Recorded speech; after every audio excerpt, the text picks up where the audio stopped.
Hi guys, Farmall here. It's Monday, January 17th, and just wanted to share a little info about the TV. I haven't done any work on it since the last video, but I got some information. I have a partial copy of the Sam's PhotoFact for the General Electric Model 17T10 and 21T2, which has the same chassis as this television.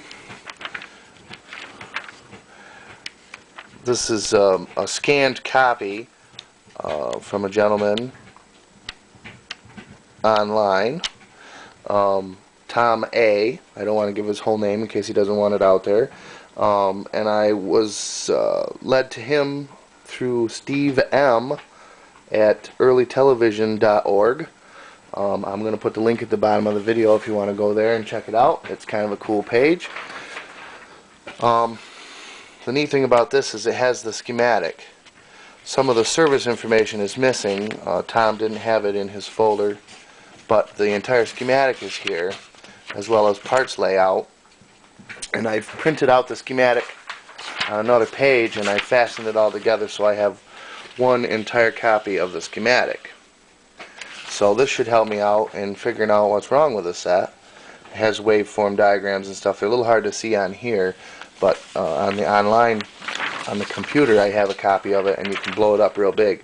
So I just want to thank Tom A. and Steve M. from earlytelevisions.org, and I'll put the link at the bottom of the video. But we're going to get back into working on this old girl.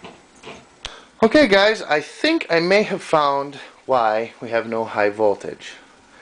According to the schematic, this wire right here, which goes down and connects to the bottom side of this 500 picofarad capacitor to the high voltage regulator, or rectifier, excuse me, this wire is connected here to terminal 5. But if you look on the schematic, it is supposed to be connected to terminal 4. The bottom of this cap goes to terminal 4, which is this terminal here, which goes into the damper tube, to the plate of the damper tube through an inductor. And looking at the wiring, it looks original, although it may have been a replacement flyback at one time, because there is a bolt missing right there in the lower left hand corner, and the other 3 bolts are in it. I don't know if it's a replacement or not. It is a genuine General Electric. I don't know if the camera will pick up the logo right there underneath the writing of Terminal 2 at the top. Right here is there's a logo. Yeah, there it'll pick it up. General Electric. So it is an original type flyback. I don't know if it is the original, but the wiring is definitely not right. And I'm a little apprehensive to change it, being that it is high voltage. But it is a kind of an oscillator circuit, and if the wrong side of that cap is hooked up to the wrong terminal, maybe that's why it doesn't work. So I'm thinking that I will change that. And we might let some smoke out, but according to the schematic, it's not right. So we will change it, and we will see what happens, I guess. Hey guys, Farmo here. It's Wednesday. I didn't get a lot done yesterday. I did change, I have better light today. I did change this wire here. It goes down to the bottom side of the high voltage rectifier. There's a cap underneath the tube, and it mounts to the bottom terminal of the cap. According to the schematic, it's supposed to be here on terminal 4, and it was mounted here on terminal 5. So I put it on terminal 4, no change. The set still didn't have any high voltage. So I've come to the conclusion that I will try recapping it. The power supply, if you measure the B+, which happens to be these 2 terminals right here behind this cap, is supposed to be 255 volts DC when it's plugged in to full line value of 120. I was running it at 60 volts, and I had about 122 or 125 volts DC, which works out to be about right percentage wise. It should be about half. but I upped it with the higher light bulb wattage and was running at about 91 volts, and the B plus should be about 190 or 192, and I was only getting about 147.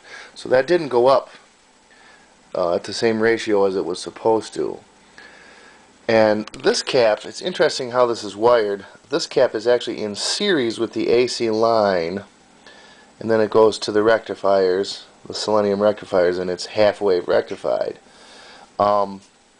I'm guessing that this is not passing enough current, and as the power goes up, it's limiting the current, and therefore we're not getting enough voltage. I am going to replace the selenium rectifiers. I'll leave these on the chassis just for the effect, but I'm going to replace them with these 1N4007 diodes.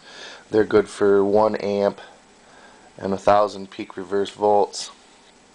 These are, I think, 325 milliamps they're rated at, and it has a 400 on it, so I would guess that it's good for 400 reverse volts, but I'm not positive.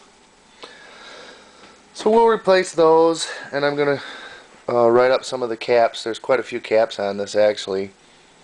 You got this can, you got this can, you got this paper, this one, and that's just on the top of the chassis. There's also a can here, which I think has got 2 caps in it. And if we can turn this bad boy up on end, the lighting will be bad. Apologize. You got another can with 2 elements in it here, another can with a single there, and then there's a bunch of coupling caps. I don't know if I'll change the coupling caps right now. Eventually, probably, yes, I will.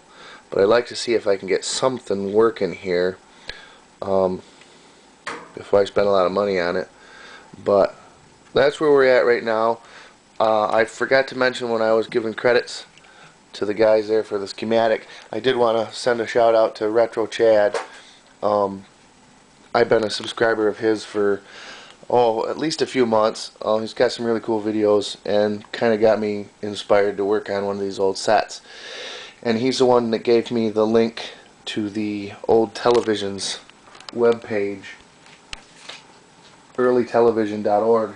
And again, I'll put that link at the bottom of the page, and I'll put his page's link also. And if you feel so inclined, check it out. He's quite the technician, especially on these older sets. He's worked on a couple color tube television sets, and that's what got me inspired. So thanks, Retro Chad, and rest of you guys, thanks for watching. I'm going to figure out these caps and get them ordered, and probably won't do any more updates on this until I get the caps in from Mouser. So thanks for watching, and maybe I'll post something else till the caps get here.